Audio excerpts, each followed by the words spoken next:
Alors, bonjour à tous et merci de regarder cette vidéo. Donc, cette vidéo qui sera portée sur le thème du conflit. Et j'ai choisi de l'intituler L'art du conflit en référence à l'ouvrage de Sun Tzu, L'art de la guerre, qui est un ouvrage très intéressant, qui est aujourd'hui très utilisé, non pas en conflit armé, mais justement en gestion de conflits dans les entreprises, et puis tout simplement également en stratégie d'entreprise et en stratégie managériale. Mais je vous propose de découvrir ce livre et vous y trouverez beaucoup d'enseignements justement sur la gestion du conflit. Ça sera mon premier conseil, avant même de commencer à définir ce qu'est un conflit. Et il en ressort de ce livre qu'il est très important de se connaître soi-même et de connaître son ennemi pour arriver à la victoire. Alors là, moi, ce que je vous propose aujourd'hui, ce n'est pas d'arriver à la victoire. Lors d'un conflit, l'important n'est pas de gagner, mais d'arriver à la paix. Parce que lorsque vous allez justement chercher la victoire, chercher à gagner lors d'un conflit, c'est là où on va se manger un mur et on ne sortira jamais de ce conflit, on va rentrer dans une boucle. Et donc, ce qu'il faut chercher justement, c'est la paix. Et pour cela, il va falloir se connaître un petit peu plus. Et c'est là où vous n'allez pas aimer ce que je vais dire, c'est que pour gérer un conflit, il ne faut pas et surtout pas se confronter à l'autre, mais, mais faire un travail sur soi. Et donc, ce connais-toi toi-même de Sun Tzu, qui revient aussi avec Socrate, est très important. Donc, il est très, très important de faire ce travail sur soi pour être en paix avec soi-même et être en paix avec les autres. Parce que lorsqu'on est en conflit avec les autres, on est d'abord en conflit avec soi-même. Qu'est-ce qu'un conflit? C'est un rapport d'opposition que l'on va avoir avec les autres. Donc ça peut être en entreprise, ça peut être dans la vie de tous les jours, ça peut être en couple. Et ce qui se passe lors d'un conflit, c'est qu'on va traverser 5 étapes. Ces 5 étapes, la première, c'est une étape d'accumulation. C'est un petit peu comme les étapes du stress, où on va accumuler donc, des émotions, on va accumuler, dans le cas du conflit, de la frustration, de la colère envers quelqu'un, de la rancune. Ensuite, cette accumulation d'émotions, naturellement, puisque le cerveau fonctionne comme ça, car le cerveau déteste souffrir et va éviter la souffrance, et pour ne pas rester sur ces émotions dites négatives, il va faire ce qu'on appelle une indifférence contrôlée, c'est-à-dire que on va mettre ces émotions de côté. Mais ce qui va faire qu'on va accumuler encore plus, et on va rentrer dans une troisième phase qui est la phase d'évitement. Donc, on va essayer d'éviter le conflit, justement. Mais ce qui est très mauvais, puisque plus on va l'éviter et plus il va nous revenir dessus. Donc, on va éviter la personne avec laquelle on est en conflit. Si on est en couple, on va essayer de chercher à voir un petit peu plus nos amis ou sortir des fois un peu plus tard du bureau pour rentrer un peu plus tard à la maison. Ou si c'est en entreprise, on va éviter la personne lorsqu'elle est en pause café et on ira plus tard prendre notre pause café ou notre pause déjeuner. Donc on va rentrer cette fois-ci dans une quatrième étape qui est la guerre froide. Et enfin, cinquième étape, on rentre dans une guerre déclarée, une guerre ouverte, où là on va se lancer des coups bas, on va essayer de remporter la victoire. Et comme je vous le disais, c'est très mauvais. Du coup, ce qui est intéressant, c'est d'intervenir dès la première étape du conflit, justement. Et donc, cette étape, c'est justement du travail sur soi. Et cette étape, c'est, comme je vous disais, l'étape d'accumulation. Et c'est celle sur laquelle je vais vous proposer de travailler un petit peu aujourd'hui. Et comment travailler dessus? Ça nous renvoie à faire un petit voyage dans notre cerveau et comprendre comment fonctionne notre cerveau. Et pour cela, je vais vous proposer de voir notre cerveau selon un modèle, celui de Paul MacLean. Paul MacLean, qui était un neurobiologiste et pionnier de ce qu'on appelle aujourd'hui les neurosciences, a déposé donc ce modèle du cerveau, et je précise bien que c'est un modèle dans le sens où c'est vrai en globalité, mais c'est pas tout à fait exact spécifiquement. Et donc, Paul MacLean va diviser le cerveau en trois parties pour nous expliquer un petit peu comment il fonctionne.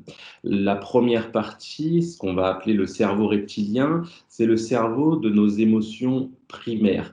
Le cerveau qui va être responsable de la réponse fuite ou attaque, fuite ou combat, lors d'un stress, lors d'un conflit. Et ça va être justement donc le cerveau de la colère, le cerveau de la peur et le cerveau de notre instinct de survie. Le cerveau limbique qui vient en second, donc qui est notre cerveau émotionnel. C'est le cerveau des émotions sociales, c'est également le cerveau de la mémoire. Donc tout ce que l'on apprend profondément et qui deviennent, on va dire, des automatismes, comme conduire, comme faire un geste technique, comme faire des gestes au sport ou au travail, tous ces gestes-là que l'on va intégrer, mémoriser et qui vont devenir pratiquement des réflexes, sont inscrits, installés dans notre cerveau limbique. Et ensuite, c'est ce qu'on va appeler aussi un petit peu, enfin, c'est vraiment, vraiment pour généraliser, c'est pas tout à fait ça, mais c'est ce qu'on va appeler un petit peu l'inconscient. Donc, tout est enregistré dedans. Et puis, donc, je généralise au maximum, hein, parce qu'en 20 minutes, une demi-heure, c'est très compliqué de faire un résumé d'un résumé d'un résumé d'une formation. Ça, on peut en parler, ce sujet-là, on peut en parler des jours et des jours. Et donc, on arrive au troisième cerveau, qui est le néocortex, qui est le cerveau que seul l'humain détient, qui est le cerveau donc de la logique, le cerveau, ce qu'on appelle le cerveau rationnel, le cerveau du raisonnement, donc qui nous permet d'analyser une situation.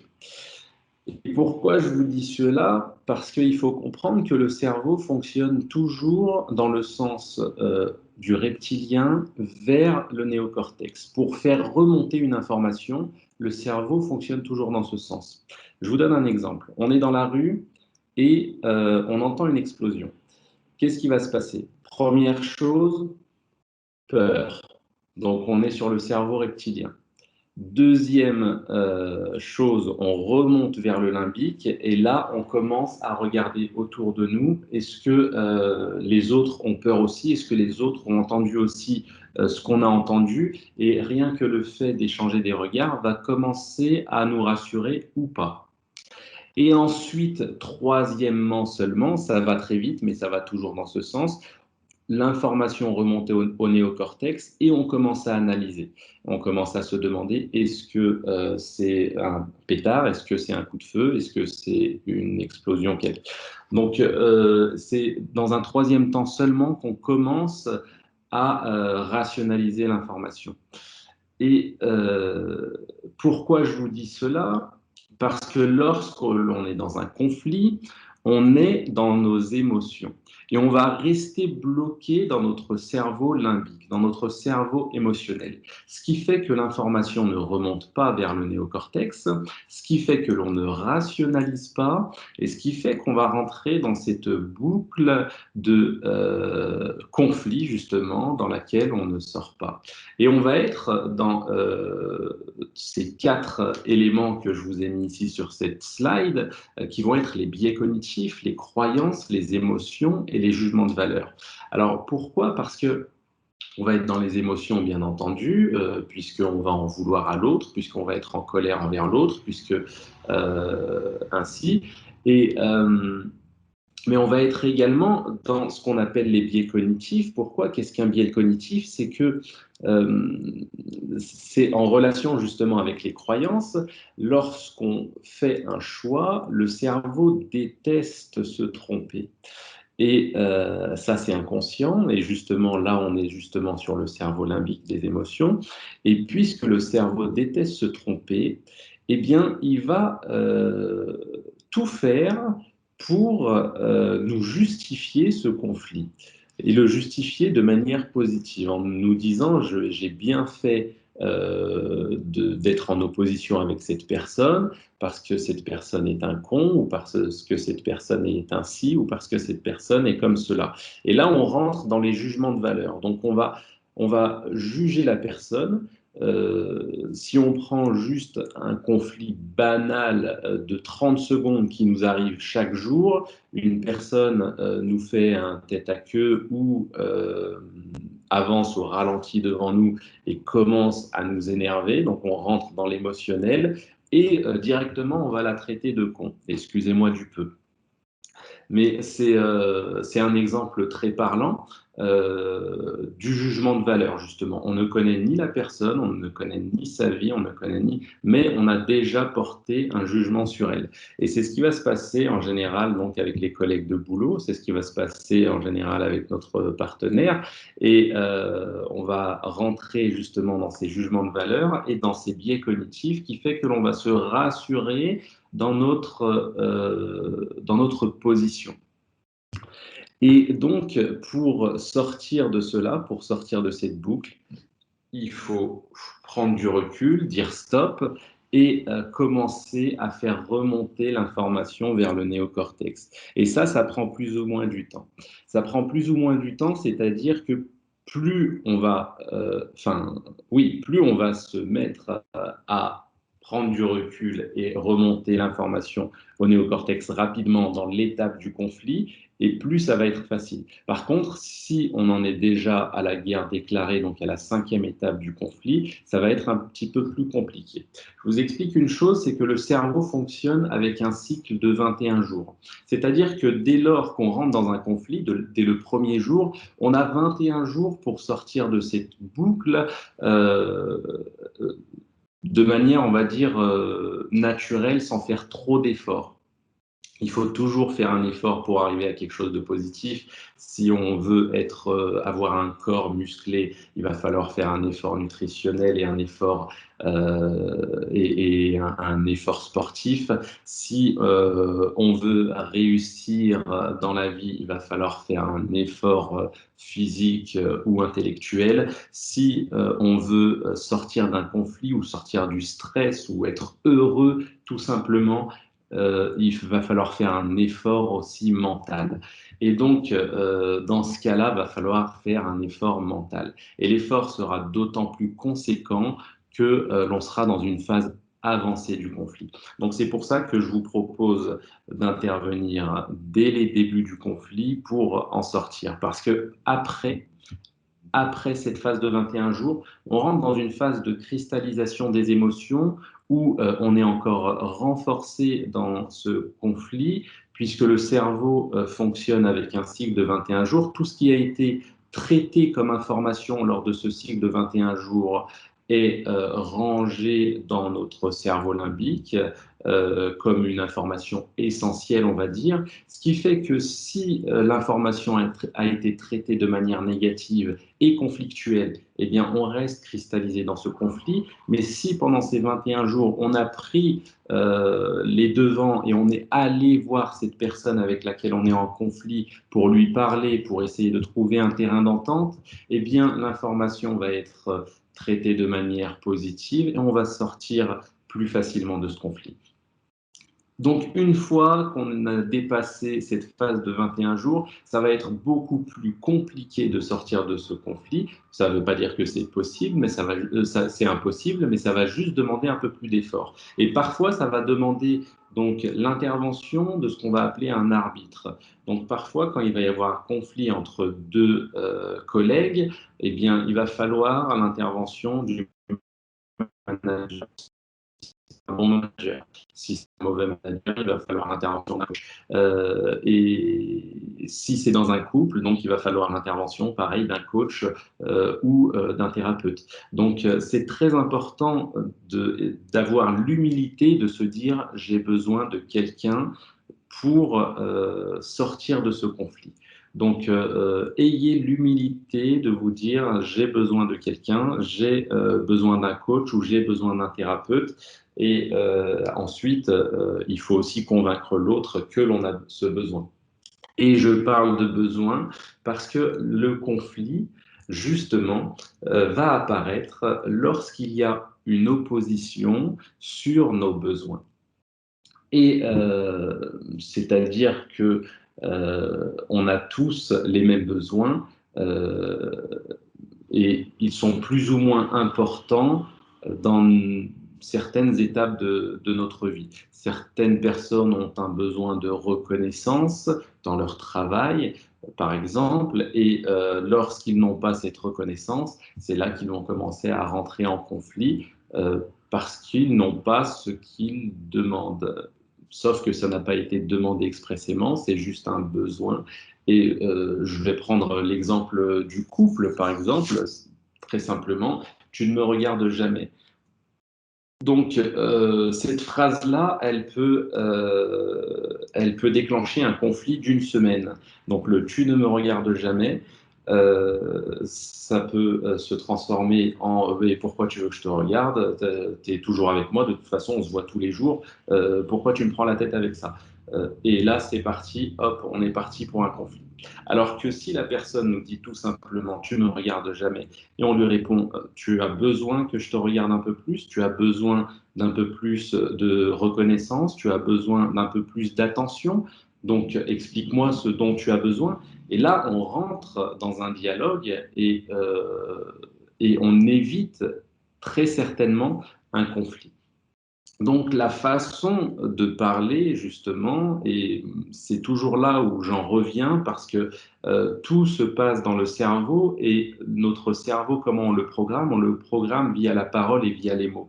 Et donc notre façon de parler, notre façon d'utiliser les mots va nous permettre d'avoir une bonne hygiène euh, relationnelle.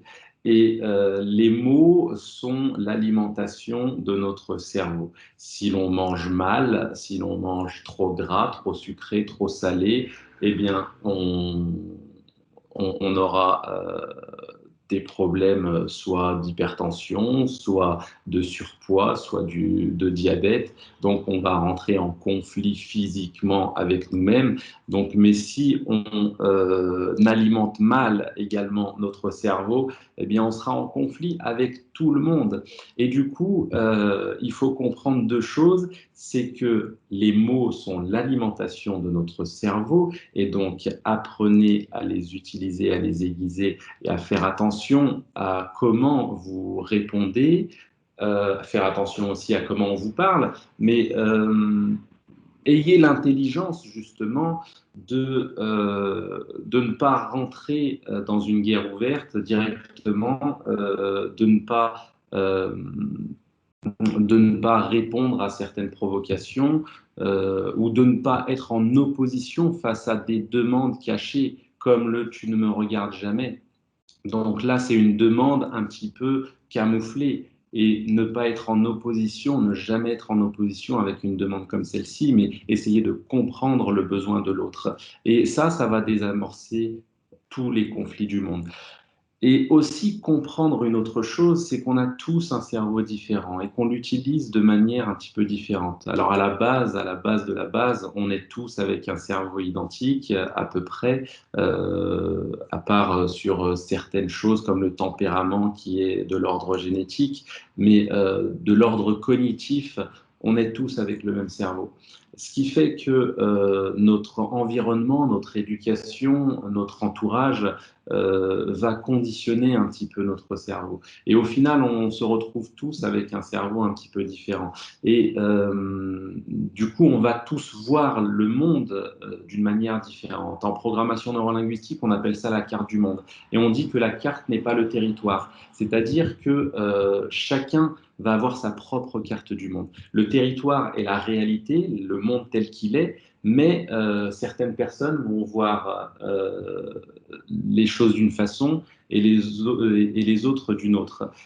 Prenons l'exemple juste, je pense que vous l'avez tous vu dans les réseaux sociaux ces dernières années, la robe, une robe bleue, mais certaines personnes la voient gris et d'autres la voient bleue et d'autres la voient dorée. Donc rien que par notre vision, on voit des choses différentes.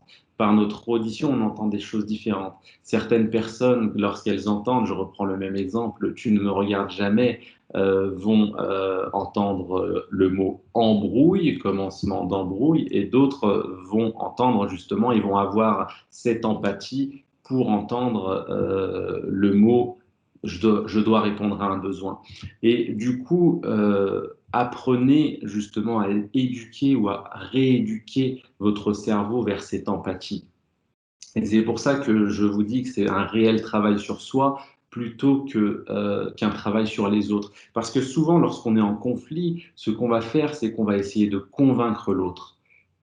Vous avez déjà vu les débats télé, ça part dans tous les sens. Lorsqu'on est dans un débat, chacun se positionne sur ses idées, campe sur ses idées et on n'en sort jamais. Et du coup, à la fin du débat, il n'y en a jamais aucun qui a convaincu l'autre. Jamais.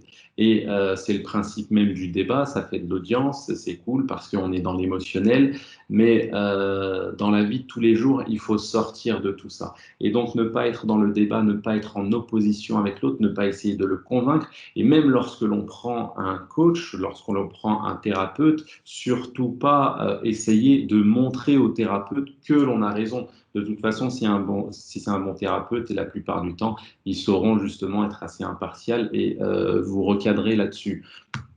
Et je vous disais, ayez l'intelligence, et c'est cette phrase géniale de Thomas d'Ansembourg qui est justement un ponte dans la gestion des conflits et qui dit il y a plus d'intelligence dans deux cœurs qui essayent de se comprendre que dans deux cerveaux qui essayent d'avoir raison. Et cette phrase est riche de sens, notez-la et inspirez-vous de ça. Il y a plus d'intelligence dans deux cœurs qui essayent de se comprendre que dans deux cerveaux qui essayent d'avoir raison. Et donc, les conseils que je vais vous donner pour sortir du conflit, c'est de sortir de son cerveau limbique, de sortir de ce piège émotionnel et de remonter l'information vers notre cerveau rationnel pour analyser un peu mieux la situation et de manière un petit peu plus posée et apporter un peu plus de solutions. Pourquoi? Parce que lorsqu'on va remonter vers notre cerveau rationnel, c'est là qu'on va commencer à se poser des questions. Lorsqu'on est dans notre cerveau limbique, on ne fait que renforcer nos croyances et on ne va que on ne va que faire des affirmations, soit pour essayer de convaincre l'autre, soit pour essayer d'avoir raison soi-même. Et du coup, lorsqu'on ne fait que des affirmations, on se retrouve bloqué dans une croyance, justement. Alors que lorsqu'on se pose des questions, on ouvre un champ de possibilités un peu plus large. Et ce qui fait que laisser l'information remonter à son cerveau rationnel va nous permettre de commencer à nous poser des questions qu'est-ce qui pourrait faire que je donne plus d'attention à l'autre, qu'est-ce qui pourrait faire que je lui porte un peu plus d'attention. Eh bien, là, lorsque je pose cette question, je vais finir par trouver des réponses. Pourquoi? Parce que le cerveau déteste rester sans réponse. Le cerveau déteste le vide et déteste rester sans réponse. Donc, dès lors qu'on lui pose des questions, il va aller chercher des réponses. Et donc, il est très important aussi de définir ses besoins, de définir les siens et de définir celui des autres avec lesquels on se retrouve en opposition pour pouvoir y répondre. Soit pour pouvoir les exprimer expressément et non pas de manière camouflée, comme je le disais tout à l'heure. Donc, exprimer ses besoins au lieu de reprocher à l'autre le fait de ne pas répondre à nos besoins, exprimez-les. C'est beaucoup plus intéressant et ça se fera beaucoup plus dans le calme plutôt que de reprocher et de faire des reproches à l'autre. Ou alors une personne qui fait des reproches, on va lui répondre par un reproche, oui aussi. Donc non, on sort de cette boucle encore une fois. Et la personne nous fait un reproche, dites-vous, c'est un besoin camouflé. Donc quelle est ta demande? Et rien qu'en faisant ça, je vous assure, vous allez la faire bugger. Vous allez faire bugger la personne tout simplement parce qu'elle n'a pas l'habitude que l'on réponde à ses besoins comme cela. Et enfin, elle va pouvoir s'exprimer. Et le fait de s'exprimer, elle va se libérer un peu. Et le fait de se libérer va vous libérer vous-même. Donc, au lieu de répondre à un reproche par un reproche, posez-lui une question. Et pour sortir de son cerveau limbique également, ce que je ne vous ai pas dit, c'est de prendre du temps. Avant de réagir, eh bien, prenez du temps pour agir. Je m'explique avec un exemple. Je vais vous raconter une anecdote. C'est arrivé il n'y a pas longtemps. Un chef d'entreprise que je coach, il fait son bilan comptable et il se retrouve avec un trou de 5 000 € dans sa comptabilité. Et c'est une entreprise qui fait des travaux de rénovation. Et donc, il se retrouve avec ce trou dans sa comptabilité. Il fait une recherche dans ses dossiers et il se rend compte qu'il y a un chèque qui n'a pas été déposé. Et ce chèque est celui d'un de ses salariés. Et ce salarié avait pris du matériel pour des travaux parce que son père également a une entreprise d'immobilier et donc il avait des travaux à faire dans certains de ses appartements. Et donc il avait pris du matériel pour son père, ce qui fait qu'il ne retrouve pas le chèque au nom du père de ce salarié. Et donc, il m'appelle, il me dit, je vais le démonter, je vais arriver au bureau demain matin, il va m'entendre, et s'il ne sait pas quoi me répondre, c'est direct la porte. Je lui fais, attends. Pose-toi, tu sais quoi, demain matin, avant même de rentrer dans le bureau, tu sais ce que tu vas faire? Tu vas faire un tour et puis, tu vas arriver au bureau, tu vas ressortir, tu vas faire un tour en voiture, va fumer ta clope, va prendre un café au bord de la mer, ça se passe dans le sud, et puis reviens tranquillement. Mais prends une pause avant même de commencer cet entretien, prends une pause. C'est ce qu'il a fait. Et donc, au lieu de rentrer en mode émotionnel, ce qu'il a fait, il a pris le temps justement de ne plus être dans le limbique, rien que le fait de prendre le temps. Rappelez-vous, ça se passe en 3 temps, reptilien, limbique et néocortex, ce qui fait que le fait d'avoir pris ce temps-là, au lieu de rester que dans ses émotions et de rentrer avec cette rage, eh bien, il est remonté un petit peu vers le néocortex et il a fait un entretien normal avec la personne. Enfin, plutôt normal et qui s'est plutôt bien passé parce qu'au final, il s'est avéré que, je vous donne l'information pour que vous compreniez, il s'est avéré que le chèque avait été déposé, mais au nom du client du père de ce salarié. Ce qui fait que lorsque ce patron recherchait le dossier avec le chèque, il n'a pas trouvé le nom du père, mais c'est normal parce que le chèque était au nom du client du père. Et au final, ça s'est réglé sans problème et dans la paix, alors que ça aurait pu aller très loin, puisqu'il l'aurait accusé d'une chose qu'il n'avait pas faite, et il serait rentré en conflit directement, et il ne s'en serait pas encore sorti. Donc, pour vous dire qu'encore une fois, on va voir les choses, on va interpréter les choses de la manière dont on voit le monde, selon notre carte du monde, comme je disais tout à l'heure, et notre interprétation n'est souvent pas la réalité. Et tant qu'on ne s'est pas confronté à l'autre et qu'on n'a pas demandé à l'autre ce qu'il pense réellement, ce dont il a besoin, eh bien, on est dans l'interprétation. Et ce qui fait que ça ne va pas marcher. Et donc, prenez encore une fois le temps avant de réagir, prenez le temps, comme ça vous pouvez agir en toute sérénité. Et faites ce qu'on appelle, donc, comme on vient de faire avec cette personne, du recadrage. Je vous donne l'exemple d'une autre personne qui est en conflit cette fois-ci avec sa femme. Et il me dit tous les soirs, en rentrant, c'est embrouille. Donc tous les soirs, c'est embrouille. Je ne peux pas rentrer, me poser sans que on parte sur des coups de colère et on commence à s'embrouiller. Ok, d'accord. Pareil, je lui dis, tu sais ce que tu vas faire. Avant de rentrer tous les soirs, tu vas rester posé dans ta voiture. J'aime bien faire travailler les gens dans leur voiture. Et tu vas rester posé dans ta voiture et tu vas te projeter. Donc là, ce que je lui propose de faire, c'est de la visualisation positive. Et je lui dis donc, tu vas te projeter mentalement, tu rentres à la maison, tu te vois rentrer à la maison, et tu vois que tout se passe bien. Et tu sais ce que tu vas faire? Tu vas même te voir en train de proposer un verre à ta femme, proposer de lui servir quelque chose, te poser tranquillement avec elle, parler avec elle tout simplement. Euh, et je lui propose de faire ce travail de visualisation positive tous les soirs avant même de mettre un pas à la maison. Ce qui fait qu'au bout d'une semaine, il m'appelle, il me fait, bah écoute, ça fait une semaine que tout se passe bien. Ça fait une semaine que tout se passe bien. Je rentre à la maison, je suis apaisé. Et du coup, comme tu m'as dit de faire, je visualise le fait que je lui propose de faire un apéro et ça se passe bien. Je le fais du coup et ça se passe bien.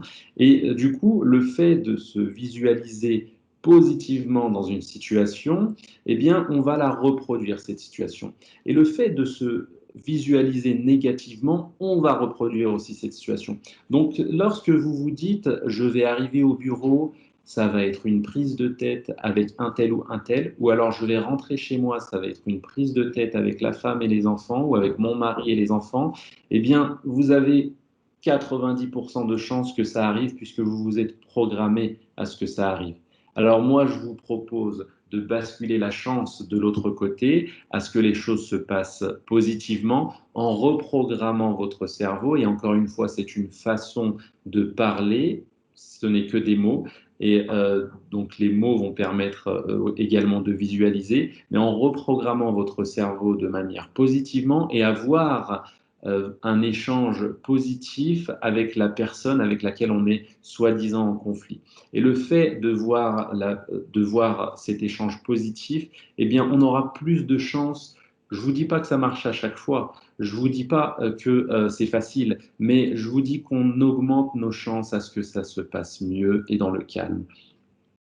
Et dernière chose aussi, donc je parlais de recadrage, euh, et là je vais prendre l'exemple, une anecdote aussi qui m'est arrivée lors de mes coachings. Cette fois-ci, c'est une dame qui est toujours en colère contre son mari et ses enfants parce que à la maison, ce n'est jamais rangé. C'est le bordel. Malheureusement, elle a 3 hommes à la maison, donc c'est le bordel. Il y a des traces de pas, elle rentre du boulot, elle est fatiguée, et il y a des habits sur le canapé, la chambre du gosse n'est pas rangée, la chambre du grand n'est pas rangée, et puis tout ça. Donc, là, ce que je fais, je ne peux pas aller voir le mari et lui dire, et puis les enfants, c'est à vous de ranger enfin, c'est à vous de ranger l'appartement avant que madame rentre. Donc, moi, ce que je peux faire, c'est juste travailler avec cette personne et avec ce qu'elle me propose comme problème. Et puis, d'un côté, si le seul problème dans ta vie, c'est des traces de pas quand on rentre, ça va.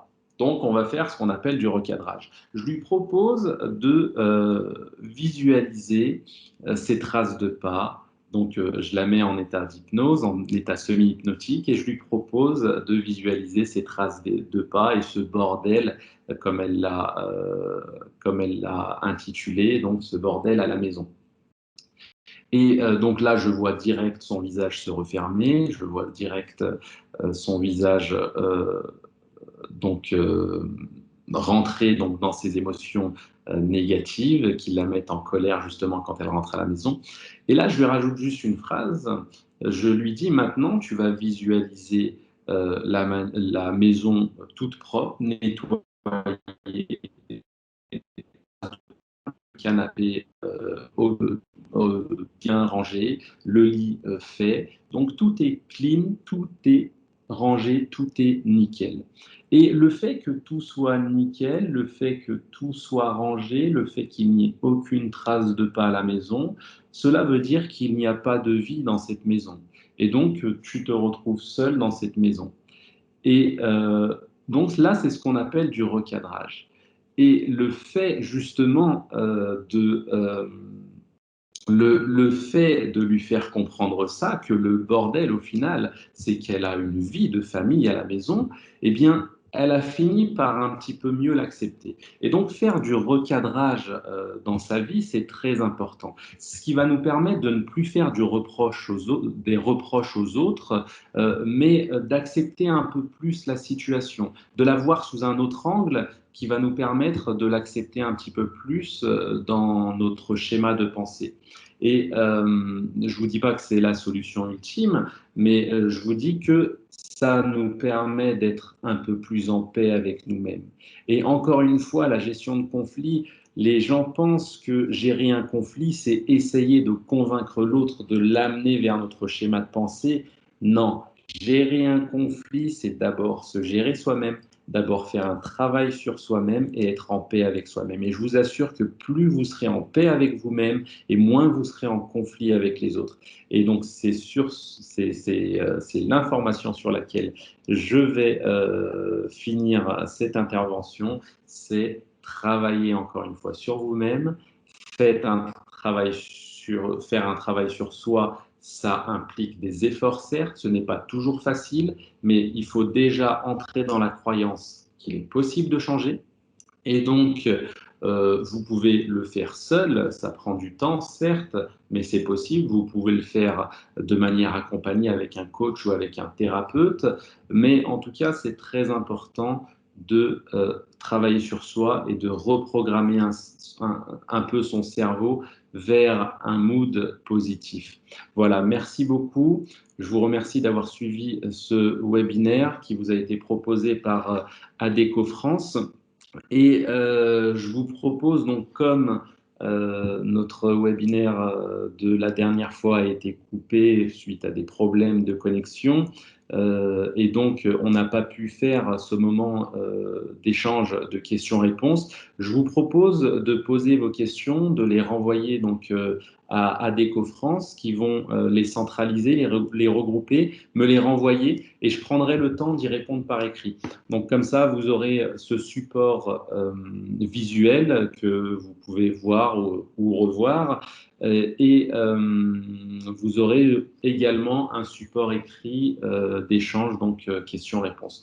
Voilà, merci encore d'avoir suivi cette conférence et je vous dis peut-être à bientôt.